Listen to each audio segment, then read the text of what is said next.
You got to practice your intro if Ian's not back, so you can be like, "Howdy and welcome to the Game Brew Podcast, the rootinest, tootinest, most badass, hardcore, bull riding podcast about video games on the internet." It's gonna go. Welcome everybody to the Game Brew Podcast. My name is Dan. I'm here today with my rootin' tootin' crew of people. This here's William M. Shell. William, say howdy to the folks. Howdy. And we got ourselves some Christopher Wrights up in here. Christopher, give him a who's a what? Howdy, partner. That's what I'm talking about. Oh, now we're going to talk about something that we're going to take it, baby. I wonder how much of our audience we just alienated. Hello and welcome to the Game Brew Podcast, episode 24 on February 9th, 2018. I'm your dungeon master, host, Dan. And today I have with me your candidates for a favorite sounding voice of 2017, Christopher. Hello. And William. Hello. Oh man, you got to pick everybody. Which one's the best? I do want to bring up before we get into the podcast, Happy National Pizza Day, guys. Happy National Pizza Day. Yeah, did you guys today. celebrate? I did. Wow, good for you. I had did. pasta for dinner because I didn't know. Oh man, it's okay. It's all right. I went on a date tonight and I went to like a nice restaurant, and like had I known, I would have done the right thing by America. Did you go to Pizza Hut? No. He's classier than that. Come on. Gonna take a date to Pizza Hut. I'm disappointed. That just ruined my date night. Oh, I'm sorry. Oh, wow. That's what ruined your date night? Well, that's the least of your worries then. I think you're good. Let's shut it down, guys. Ruined the night. Shut it down. We're done. So today on the podcast, we're going to talk a little bit about what we've been playing, like we usually do. And then we're going to see if you remember some weird or kind of obscure games that stick in our heads. Oh, we do. And we know some. Also some that are from right now, probably. But yeah, like the weird kind of obscure games that we play that we don't necessarily tell people that we play, but we do like playing. So you're going to know ours. And then later, we're going to have a little talk about whether corporations are good for games. That'll be a conversation. It'll be a hoot, as they say. But first, it's time for a beer. Chris, sopieme. Zabia. That's not how Czech people talk. Actually, sopieme is PM is Czech for what are we drinking? Is it really? Or what do we drink? I think, or what are. Close enough. Yeah. All right, we're drinking Pilsner Urquell this week. It is the original Pilsner-style blonde lager. So this was made 176 years ago. Mm-hmm. It's basically the great-grandfather of the Pilsner. So like if you think about Budweiser or Coors or Miller, they're all derived from this beer. So whatever you drank at your frat parties, this is its grandfather. And grandfather's very disappointed in those beers. Yeah, he is. He's very disappointed in them. Back in grandfather's day. In the Czech Republic, he's just like, what are you doing? This is ridiculous. Because it is brewed in the Czech Republic still. It is. It still is. Yeah, so it's like it's been, I think, pretty much the same recipe for 175 years. It's only 4.4% alcohol, and it's 9 out of 10 beers produced and consumed in the world are derived from this beer, which is that's pretty cool. That's amazing. It's mind blowing, right? It's a really neat thing that this is just. Think about the oldest beers, and this is one of them. Well, there are some German beers that are like 600 years old. Well, but this is the oldest Pilsner. Yeah, you youngsters in college need to respect your elders, yo. But yeah, it's got a very distinctive flavor, and I think that's from the particular hops they use. I think they're called Saz hops or Saz hops. It's kind of bitter. Yeah. I would almost venture to say it's dank. I think that's a good word for it. Quite dank. Dank indeed. I hear all the kids are using that word these days. Yeah. What do you think, Dan? I mean, I really like Pilsner Urquell. This is like one of my favorite drinking beers. I mean, considering like last week I was drinking a lot of Bud Light and Budweiser because I don't know if you guys heard, but the Eagles won the Super Bowl. Yay! Yeah, Go is your Bird city Bros. does your city look like a scene from Mad Max right now, Dan? No, it Still a doesn't dumpster look fire. like that It looks at like all. more like Baltimore See, now. No, see, that's a classic. Like the news picks out like the 7 things that went. Oh, these people set a fire. Oh, this pole fell down. But like, it was actually, of all the riots that have happened in Philadelphia, I think it was probably the tamest. I like that you can mention, of all the riots I've experienced in Philadelphia, I think this one was the nicest. Yeah, I really enjoyed this riot. this riot was nice. You know, I called some guys. It's a riot. It was a riot. That riot was a riot. So the way you guys describe this beer, I feel like it should be like on the Today Show's like Smucker's, grandpa birthday thing that Al Roker does. Today, 175 years Pilsner beer. Happy birthday! 175 years young. No, I really like it too. I mean, it's a very distinctive flavor, and you can kind of see where like Budweiser is a kind of derivative from it. Yeah, but it's also like much better. Like if you're looking to try a Pilsner, this is the definitive Pilsner. like this is the literal definition of a Pilsner. Like they were like, yeah, we created this. It's a Pilsner. Drink it. Make Enjoy. more. Yeah. Enjoy. In Czech. I don't know what it is. I'll look it up later. So yeah, that's what we're drinking. Definitely recommend it. Go grab a brewski. If you are of age, if you are underage, don't grab a brewski. Drink milk. But Drink milk. vitamin D, it's important. We should make signs. Do you remember those? Did you guys have Cal Ripken signs when you were growing up in elementary school of the got milk? Oh yeah. Yeah. Of course I did. Yeah. Yeah. So We should many. do that, but us with But us got beer. no. We make them for the kids, and it says Oh, for the kids. It says got milk. Got milk in quotes. we're for the kids here. So what are we all playing? Let's start with Will. What are you playing, Will? I don't know if you're ready for what I've been playing. Is it Breath of the Wild? It's Breath of the Wild. Yeah. Son of a bitch, that game is good. Isn't it just the most addicting thing in the whole world? It really is. And like the story is so minimal, like in the grand scheme of things. And I don't know why I like it, but damn it, I like it. And there's nothing else to be said about it because we've talked about it. This The poor horse. from last week, the horse is still dead. I got out those paddle thingies that George Clooney uses in ER. Oh, have you been watching ER again since it's on Hulu? The horse is still dead. And Damn man, if you it's don't just want to hit good. it with a stick some more. Damn, it's good. Dude, we're probably going to have to add Breath of the Wild to our list of games we're not allowed to talk about anymore. Along with The Witcher 3 and Dark Souls. The music's just so damn charming in it, though. It really is. Like the Hestu music and the music when you're cooking. Oh my god, the Hestu is the most adorable part of that thing. For those of you who haven't played Breath of the Wild, Hestu is a like Korok like tree person who has 2 maracas and is very chubby. He's very chubby. And it's adorable. Which one's Hestu? He's the guy with the maracas and you use He's kind of him- chubby and gives you extra spaces to hold equipment. Oh no, I just got off the plateau, but that's okay. because I did a shit ton of exploring. Oh, I've just put wait. several hours in. Dude, if you think that place is big, just wait. Dude, it's so much bigger. That's like That's like the that's like smallest Delaware part. compared to the rest of the country. Oh, good. Yay! All right, so that's what Will's been playing, Breath of the Wild, which we are no longer allowed to talk about. Chris, what have you been playing, bro? So I just picked up a game that's in early access, very early access, called Ark Survival Evolved. No, no, it's called Freeman Guerrilla Warfare. What? And it was just released on the 1st of this month of February. And so, did you guys ever play Mountain Blade or Mountain Blade Warbands? No. So this is not played. This is a game that I really enjoyed, and I put a lot of hours into.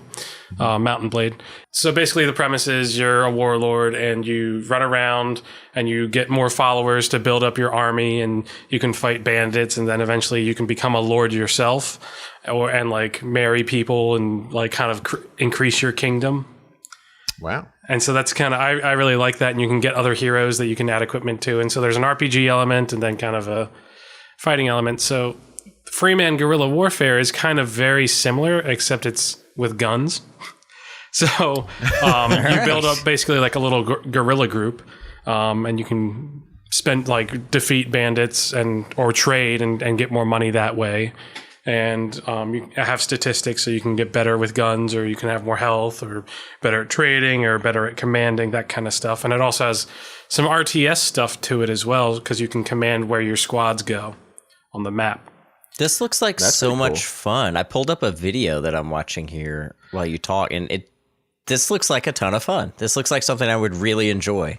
It's on version 0.110 right now. And this is... Oh my God. So it's very early, but it looks like it has a lot of potential. The look and feel of it, like the way the movements look and the crosshairs and whatnot, it looks like a mix between like COD and Call of Duty in terms of like the art direction and the mechanics. Call of Duty and Call of Duty? I'm sorry. Counter-Strike and Call of Duty. Well, people have been saying it has some elements of Arma to it. Okay. Which I haven't played a ton of Arma, but I can kind of see that. I mean, if you get hit by two or three good shots, you'll go down. Okay. So it has some of that realism. It does have some bullet drop to it. Like it has a lot going for it, but it definitely is in early access. And there's there's not much storyline to it. There's still a lot of stuff that isn't all there, but I think it could be really good in once it's finished. This looks like a you versus other people game, right? No. This is you versus the AI. Oh, okay. Yeah, they might come out with a different version, but it's it's you versus AI. Oh, and it has like some RTS elements to it too. Mm-hmm. Yeah, that's the commanding on the map and stuff. Very interesting. Yeah, I mean, I paid $12 for it, I think. It was on sale briefly earlier this week, but I mean, I'm pretty pleased with it so far, and I really hope that they continue. I mean, they've updated it 2 or 3 times this week, just after the game released. Yeah. So they're working on it. Wow. Cool. Really, really hopeful for it. At least it will hold me over until Mountain Blade 2 comes out. Mount N Blade. That's ampersand, not Yes. Mountain Blade, Not which would also Mountain be a Blade. sweet game. Mountain Blade. Put that up there with Warrior Pilgrim. Blood Warrior. Ninja Warrior Pilgrim. What have you been playing? I've been playing the game that we're not allowed to talk about anymore a lot, but I was playing a game called Tacoma that came in our Humble Bundle for February. Did you guys play this at all? I want to. I know it's made by the same people that made Gone Home. It is. It's very. So I've been interested in it since I remember. Immediately intrigued. I remember it was on the cover of a Game Informer like 2 or 3 years ago, I think. It was. It was. Actually, I remember reading that article. So whenever I'm playing this, I'm like, oh yeah, I remember this stuff. It's very interesting. It very much follows the Gone Home type of, like, you explore and learn stories about. It takes place on a ship, like on an interstellar spaceship type thing. And all of the stuff is augmented reality. So you experience what's happening through the point of view of the AI recording these augmented reality things that were happening. Huh. It's really interesting. It's very cool. I like it a lot. I haven't, probably about halfway through it right now. And it's definitely a really interesting concept. I love future-y space science fiction games and stories and stuff. So you said you're halfway through it. Does that mean you've played like Maybe an hour?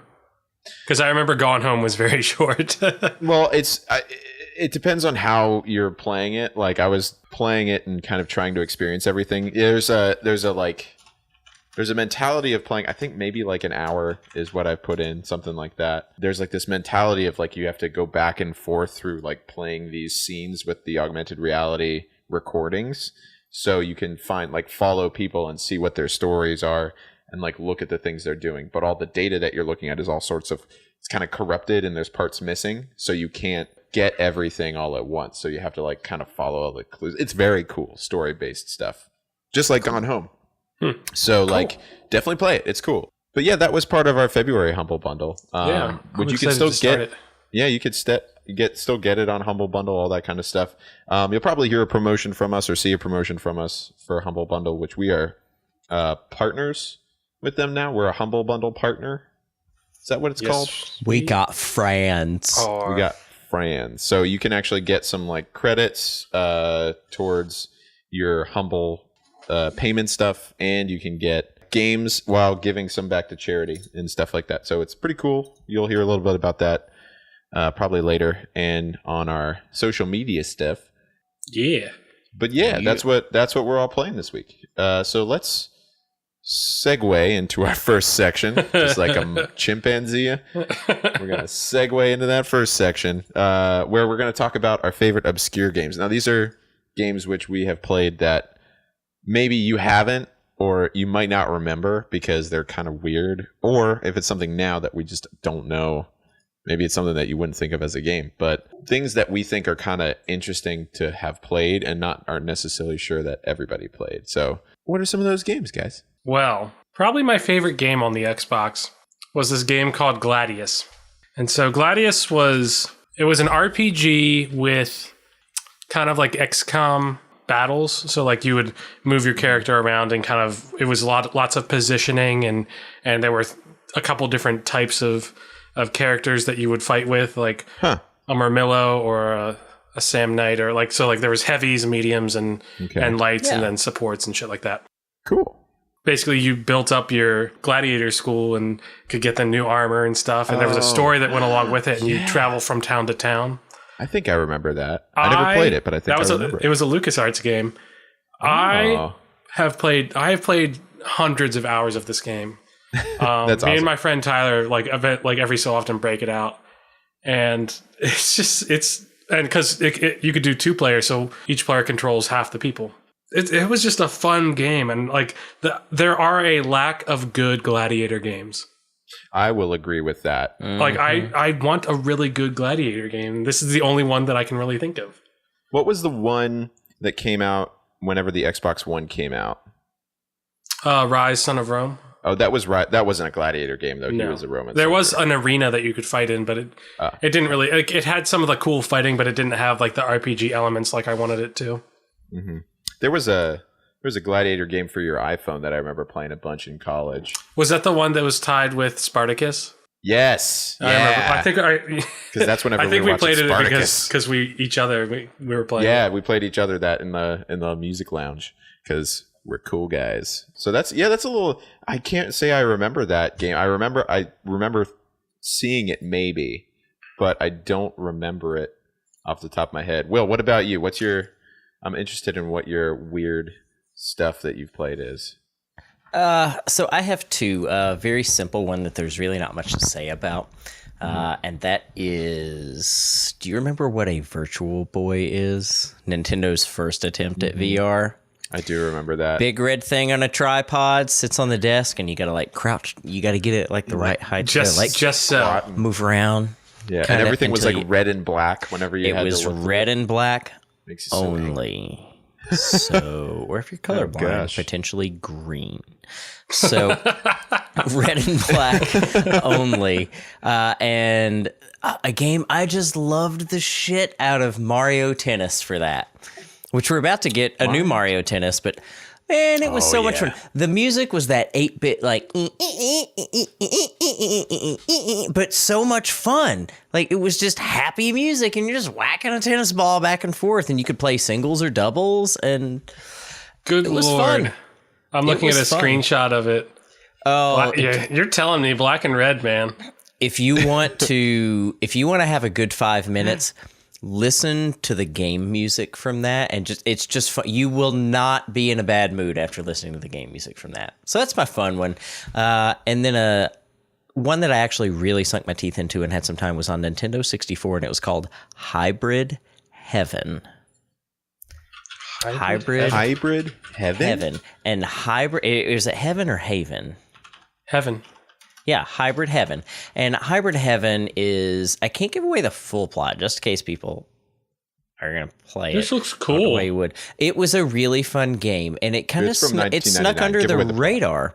So the general plot of the thing is you're from what I remember, I only did the one playthrough. I think you're sort of like a biotic type soldier. You're a hybrid soldier, and there are other hybrids out there, and some of them can be made to look like other people, and one looks like the president of the United States, like identical, and they've replaced the real president with this hybrid, and your job is to go through levels beating the shit out of other hybrids and people to kill the bad president and save the good president. Nice. It's very simple and straightforward, but what was really neat about it and fun, it was the first time I ever experienced a combat system with some unique mechanics. Like you could attack different parts of and level up parts of your own body, like legs, arms, those sorts of things. And it wasn't just a punch the punch button, punch a dude in the face, punch the kick button,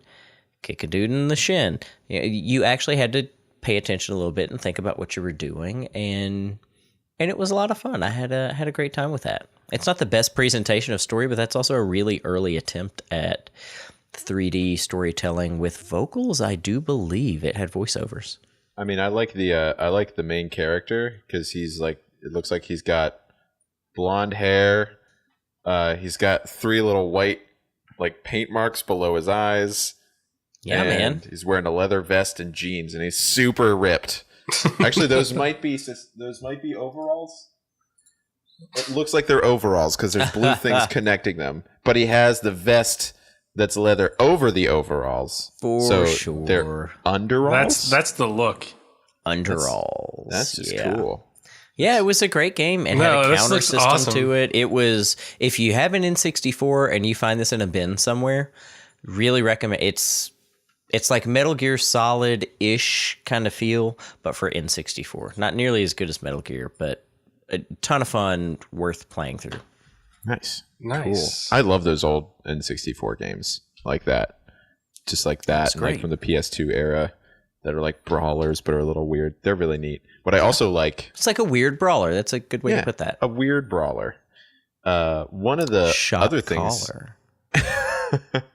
the thing that the games that I like, I always remember whenever I had like back from the original like PC and Apple computers, they had the games that were like Scum games, SCUMM. You know what I'm talking about?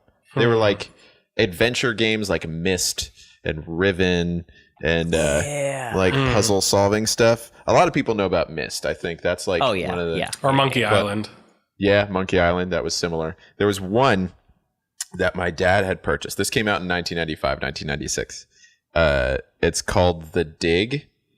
It was by LucasArts Games. I don't expect anybody to remember this game, but I think about this game all the time because it's number one. It has the best soundtrack ever because it came out like right in the time whenever these games were kind of really interesting. The story was written by Orson Scott Card, Steven Spielberg, and Brian Moriarty.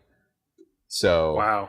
It was like an idea for his show, Steven Spielberg's show, Amazing Stories, that was on at the time. It's a point and click adventure game and puzzle solving one, and it's probably talked about as being one of the hardest games of that type. Like it did not hold your hand at all. Yeah, it did not help you with any of the stuff there. Wow. It was really cool. Seriously, look up the soundtrack for it. This is the Dig game soundtrack. It's just very cool. It was on DOS. I've been looking for this thing for like ever. I think it's on Steam. I swear I looked for it. It should be there. It says Wikipedia says it is, so it must be. Because Wikipedia is the source of all facts there. But yeah, this is from Yeah, 1990. it's $6 on Steam.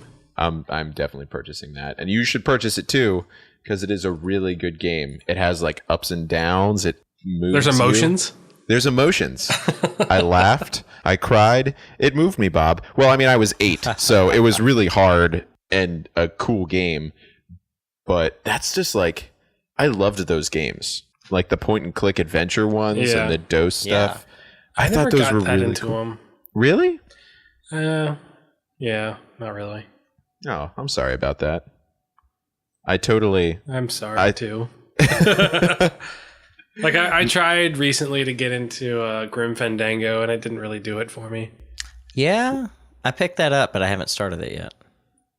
I mean, definitely try it because it's a classic. It's considered a classic. But to be fair, the games on DOS and the games in Scum and the games in that are like these point and click adventure ones definitely had a time period that they were great in, like late 90s, early 2000s. They were kind of in their heyday. There's so many more ways to tell a story, sure, than with like the point and click stuff. So it's a little bit dated. It's kind of hard to still be that good and not be like the hidden item games. You know, you see those all the time. Yeah. Have you seen those? Yeah, where it's like, oh, you click on this to open this, click on this to open this, but it makes no sense. I was just reminded of The Room, and I did enjoy that. Well, The Room is kind of a good example of games that are good about that. But then there's ones like The Christmas Adventure or something where you have to go to a room. It's like, oh no, you have to melt this tree sap on the mantelpiece. What are you going to use? And it's like, there's a vial of acid in the kitchen. It's like, why is this woman having why vial of acid? Why not just something hot? Just wash it off. Just wash it off. That's a new Pennsylvania state motto. Pennsylvania. Just wash it Just off. wash it off. I want to talk about one more game real quick. Did you guys ever heard of Acrophobia? Never. This was an online game I played in like the late 90s or mid 90s. So I was a kid playing this game online. And the whole idea was that you would get an acronym, like the letters of an acronym. Mm-hmm. So it would be like GWBD. And you'd have to say, like, make words for what that stood for. And people would vote on whatever you said. Like people... Like other video people game that people? were in the group. Yeah, other people Oh. in the group that were online. Oh, okay. So this is an online game. This Okay. was an online game, yeah, in the mid to late 90s, I think. Nice. Yeah. Nice. I'll send me tiny little screens. Yeah, if you look it up, it's called Acrophobia. And it looks a lot more primitive than I remember it looking. I'm getting the definition of it, which is an extreme and irrational fear of heights. Yeah, Acrophobia, and it's very blue and black, and it was just a fun game. I don't know, like I thought I was good at it, but you're in a room, and after you go through a couple rounds, there's like a face-off with two people, and then everyone votes on those two people. Oh man, it was cool. That does look interesting. That reminds me of like the games I used to play on my grandmother's computer. That was like the original, like, oh, you're playing Jeopardy, and it just went me. I remember that. Yeah, it's very interesting and obscure. Well, hey, Game Brew fans, if you have an obscure game that you played and you want to share with all the other Game Brew fans out there, or if you want to share with us here at the Game Brew, you should definitely let us know about that. Tweet at us on Twitter. Instagram us at Instagram, both of those at the Game Brew, or post on our Facebook wall. Talk to us there. We love hearing from you. We love talking to people. I can be carrier pigeoned if you just tie whatever you need to the pigeon. Not too heavy though; they have problems with that. And then just throw it in a generally southerly direction. Unless you live south of Virginia, then throw it. In which case, throw it in a northerly direction, and just I'll whisper his name to it. Just say William Shell, and then it'll get there. Fly, Mr. Brown.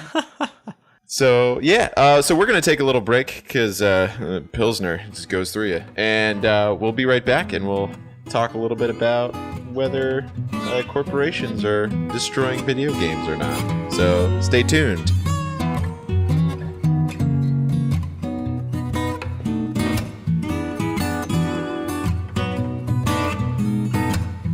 Hey, welcome back to the Game Brew Podcast.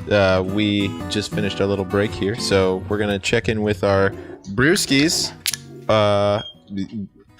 Chris just popped one for you. Hey, how are your brewskis, broskies? Oh, you mean this Pilsner Urquell?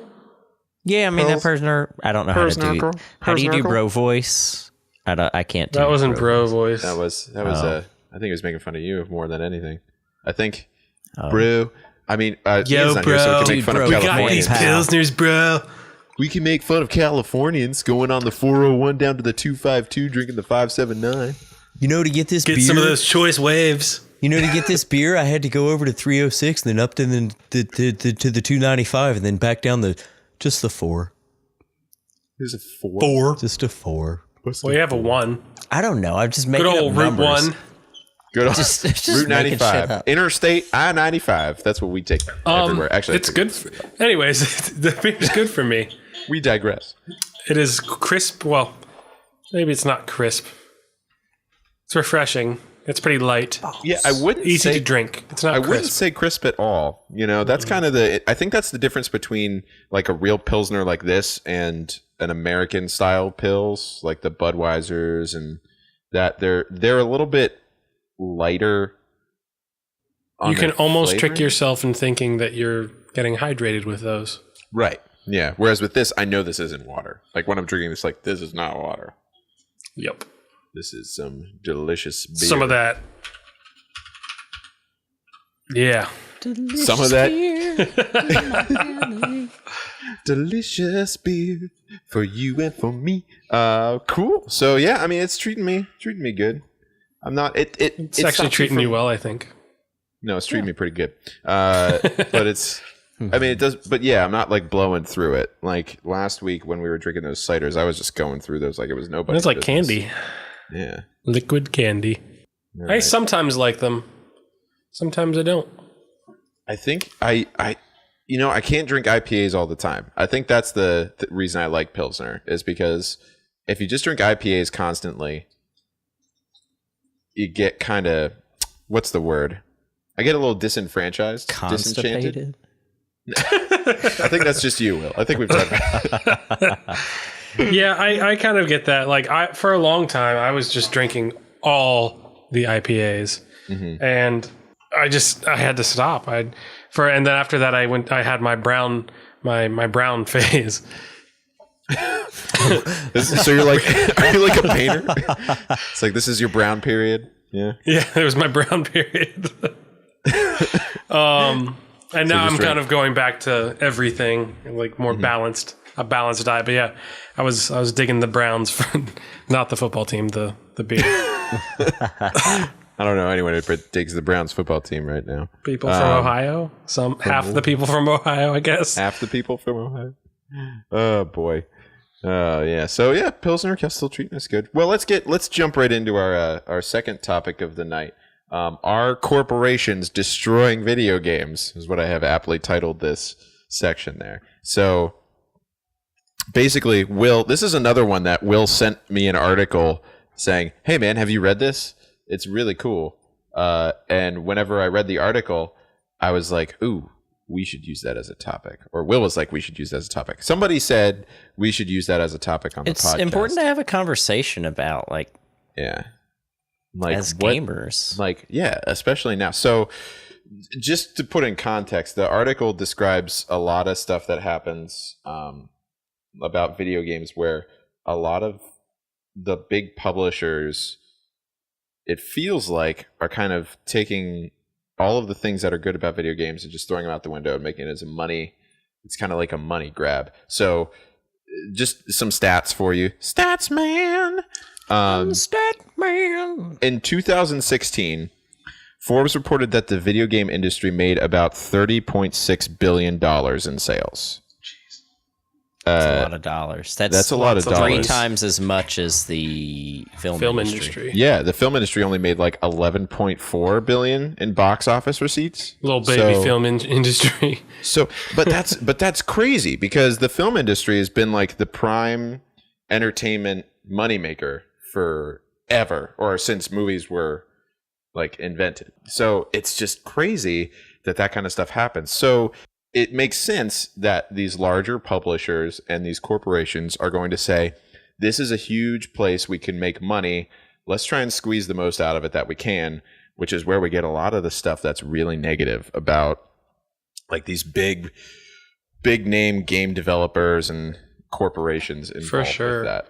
Yeah, I mean, we don't want to beat too much of the dead horse that is the negatives, because I feel like there's a lot of people that already talk about that, and like the paid DLCs that don't give you enough content compared to the cost, or the day one DLCs, which are just ridiculous. Like, I think that should just be content. Like, that just makes me the most angry, like of anything, is that they say, oh yeah, we're going to have stuff that's we have ready at the same time as the game and not release it with the game just so you pay more money. Like that's kind of bull. Like that makes me rage induced. Like the Rott's rage is starting to come out. Sure. Yeah. By the way, for anyone who wants to read it, this is a Salon article by Matthew Smith. We'll put it in the show notes. Yeah, we'll link that on the Facebook and Instagram and stuff like that. So you can read it too, and we can get your input. There's other things that maybe people don't know as much. I mean, Nintendo seems to be like one of those companies that people are like, oh, that's Nintendo. They're good to us gamers. Yeah. But they do some kind of shady stuff sometimes, especially to creators, like content creators, like people are on YouTube. If you want to monetize the videos, so there's been a big issue with monetization for YouTubers anyways. Yeah, but if you want to monetize any videos that contain Nintendo game capture, you have to be part of the Nintendo Creation Club, the Nintendo Creators Club. And then you get a share of that money. So Nintendo takes some of that money. And that's ridiculous. Right? Like that's no different than... It depends on the context of why you're doing the screen capture and how you're making money off of your particular business for that. Because, I mean, there's such thing as fair use clauses for news entities. And so I would argue that for news purposes, and maybe they fall under that and I just don't realize that, but I mean, even so, that's exposure for your game and your platform. And that's like us talking about Switch so much lately, where most of us have one. That's just good exposure for them. I can't imagine them getting more money from advertising than they would from selling a product. Well, I mean, the amount of people, like you have from a business standpoint, there's probably, like that's money that would be coming in where there was no money before. So that's like you're not competing with anything else, or you're not trying to add on to something that exists. It's like there's this branch where there was $0 coming in for it. Now you have you have incoming revenue. Sure, but there's less people advertising now, though. True. Yeah, I think they just want the best of both worlds, which I understand from a business standpoint. You know, if I came up with something great and someone was making money off of my creation, I'd be a little bit like, hey, you're welcome. So I get it, but yeah, it's just kind of like a greed factor thing. And I would like to think that I would at least attempt to be more of the opinion of, hey, thanks for the promotion. Thanks to you, I just sold some more shit and made some more money. So appreciate that, you know. But yeah, I think Nintendo just wants both hands and two pies, if that makes some sense there. Like there's two pies and they want to put their hands in. Yeah, you've got your multiple revenue streams. They want all of them. Sure. You know, but I think selfish with that. And that's where the difference is between like a small publisher and like these corporate big names like EA, Ubisoft, the AAAs, the big AAAs, like PlayStation, Microsoft. Like they don't have as much stake in that because they do spend a lot of money on advertising. So they don't need people being like, oh, hey, hey, look, I played this game. Like, I played Madden 2017, so everybody it's great. You should play it. Like, they don't need that, you know, because they've been putting out Madden games every year since the 90s. That's not going to stop. Like they're going to keep putting them out because they have to do minimal work to make a new version of that game, and they still get a set revenue every year, or they get money from it every year. That's what I think. That's the one. That's like sports games. I don't play a lot of sports games, so maybe it's just me, but like I see like they come out with a new one every year and it's just the same. It's just an updated roster. I think you just have to be really into it because the game mechanics, will get updated every few years, and the graphics, maybe incremental increases in that. But the big thing for that is just for the roster. And I've honest to goodness wondered for years whether they don't save some money on their development cycle with that and do like a subscription service for that, or a mid-year DLC that costs some money and release every 2 years for these sports games. Like, I mean, obviously they're making enough money to not have to worry about that, but that's a good point. I mean, I could definitely see that as like a viable option, or like a competitor comes in, but it would, I mean, they have such a hold on the market, and it's so hard to like, especially with Madden, like I think they're licensed to be the only people that can use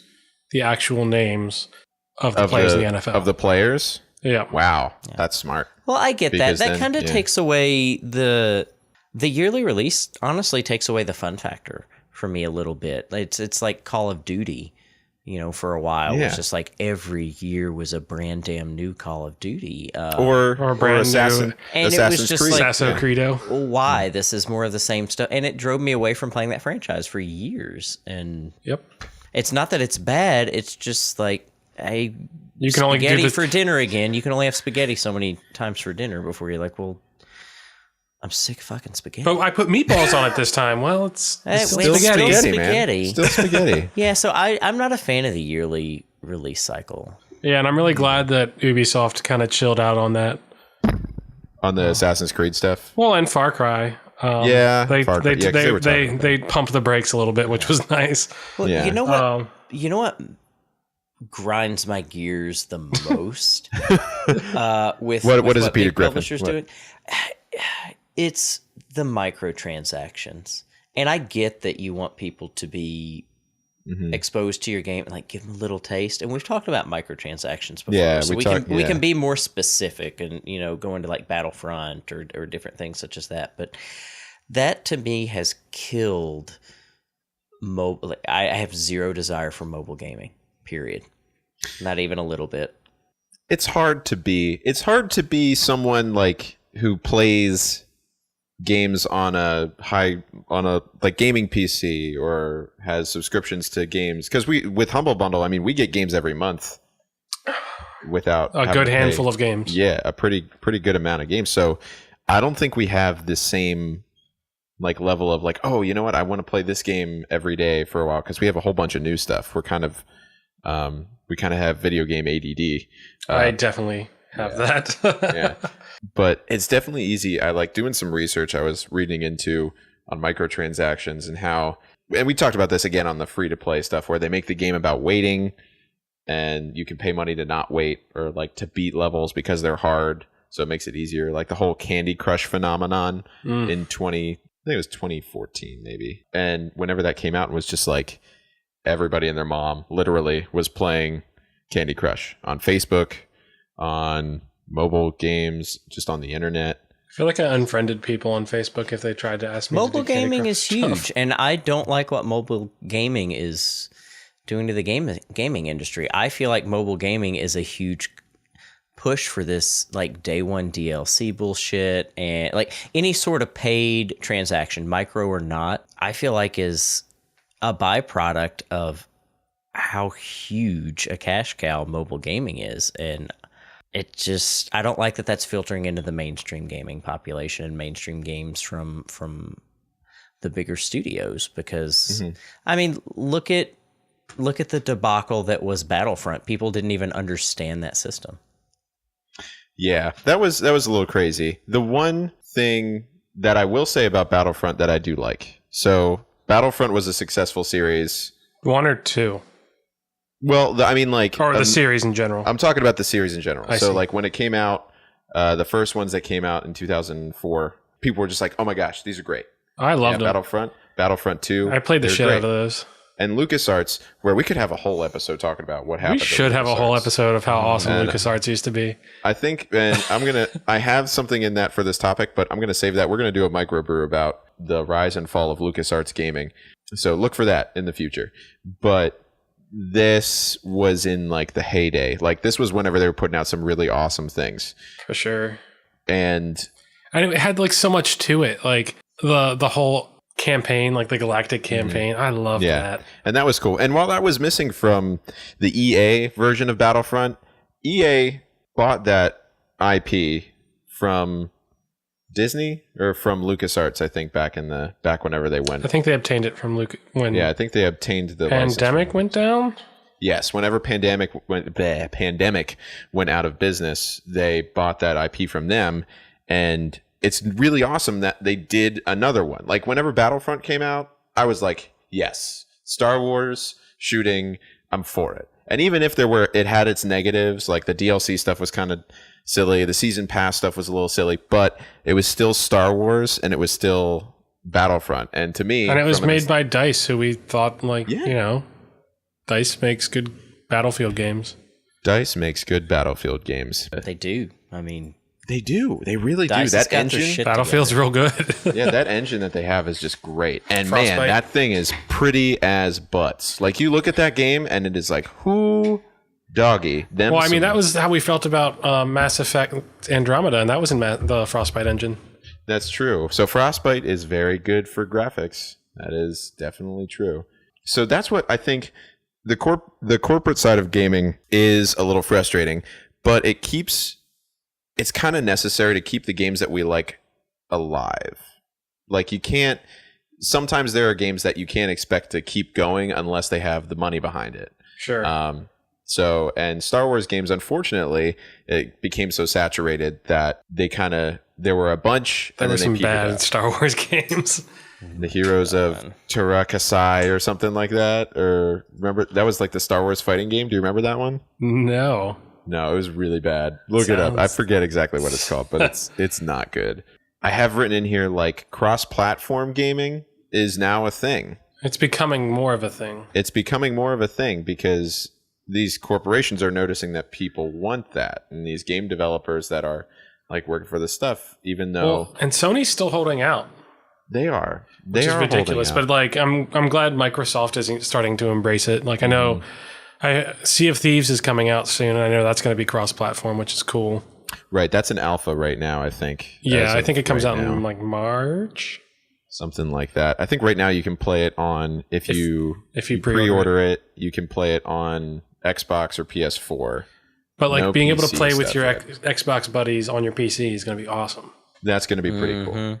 The other thing that has been kind of good about all these kind of issues with AAA games has been the fact that indie games have had a lot more ability to release on different platforms recently, especially in like the last 10 years.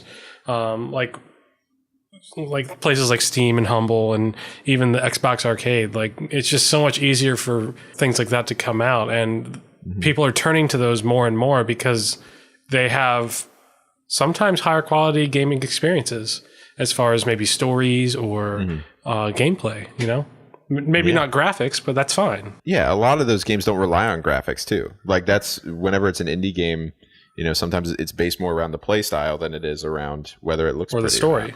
Yeah. I put something I have mixed feelings about in the script that's about re-released and remastered games. Because I kind of see this. I was reading a lot of articles and I read a lot of stuff that people aren't happy about that for some reason. Like whenever there's a re-release of some things, people are like, well, why'd you re-release it? We could just play the original one. But then I'm like, they remastered Shadow of the Colossus, and had I a PS4, I would play that forever because that game was sweet. But then there's other games like I think Skyrim's coming out for my TA83 Plus next year. Like it's just been released on everything. Like at this point, like if you haven't played Skyrim, I don't know how you at this point have not played Skyrim if you haven't played Skyrim. it's on everything. You have no excuse. There is no reason that you should not have played. And like it's just so saturated. Like you can't saturate any more with this game. Right, but isn't that a good true? But is it a good thing? Wouldn't you rather though? them spend resources on doing Elder Scrolls 6 than just re-releasing Skyrim over and over and over? What if you're that person who's just like, I'm a Nintendo player. Everyone always talks about Skyrim stuff, but I've never played it. And then Skyrim comes to the Nintendo Switch, and you have one, and you're like, oh, you know what? I'm going to finally play Skyrim and see what the big deal is that everyone's been talking about for these past 6 years.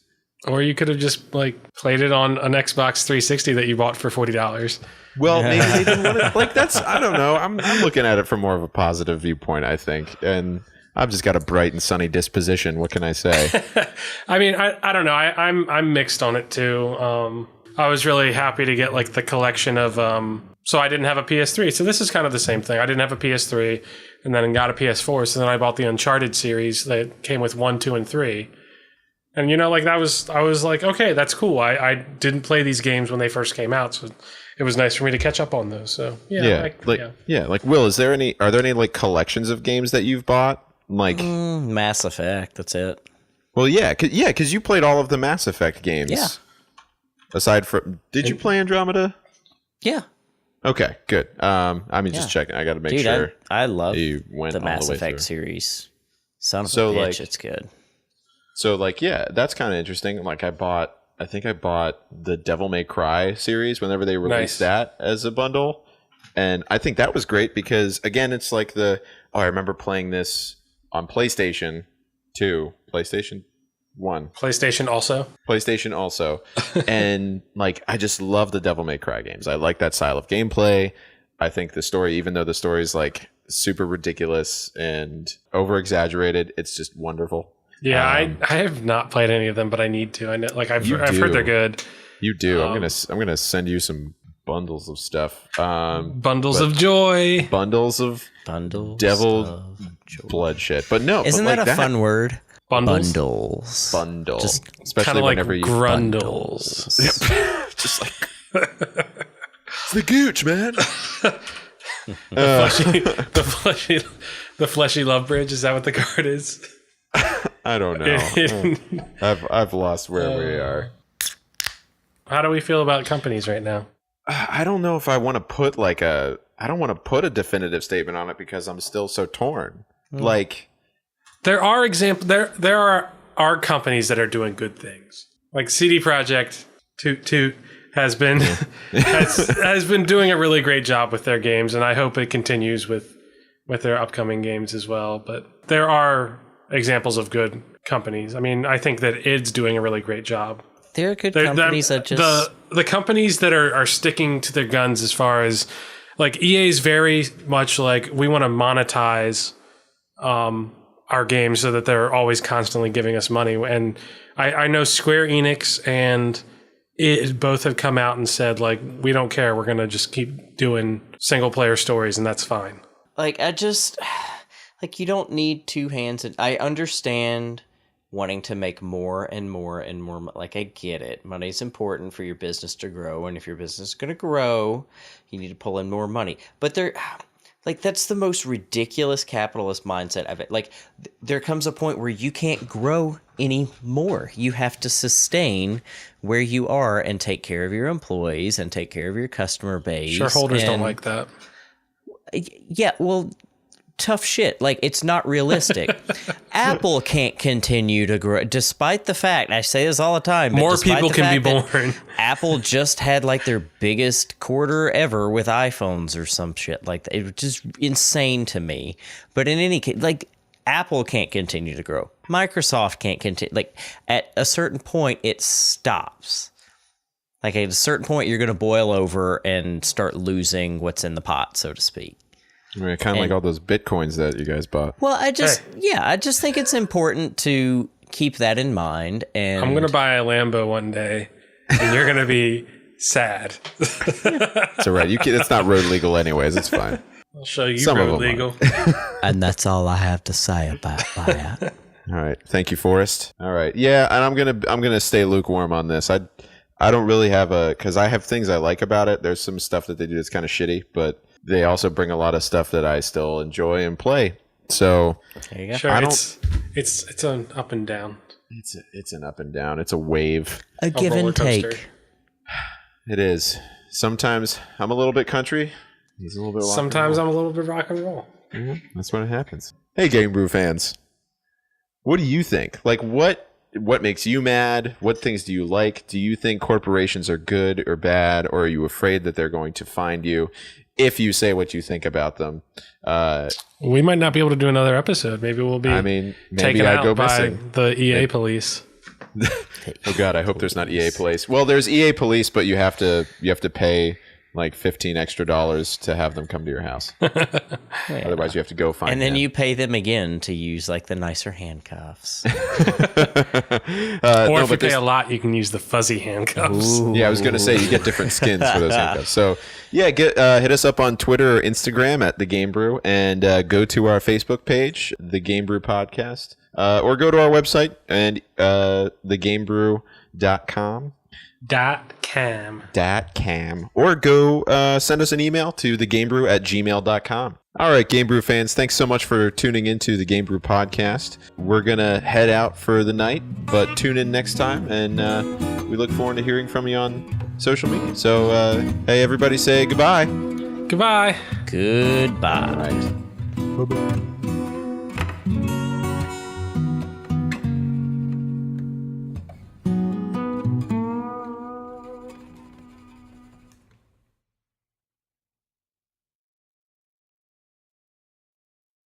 Okay. Man, I have a headache. It's probably from What? shitty Quit it. peanut butter. God, That was the most headache. awful ass, and it literally tasted like ass thing I've ever had. Don't eat that anymore. Oh, God. It was Like, just go get real peanut butter. yes, from Or now just get on. some peanuts and just crush them up and add butter to it. From That's now probably how on. that's Well, made, I've right? got peanut M&Ms in there. I should have just melted those down. All right, well, hold on. I got to go get a beer. More than one, I hope. Oh, I'm going to get another one so I can open it. I'll be back in 1 sec, too. All by myself. Don't want to be all by myself.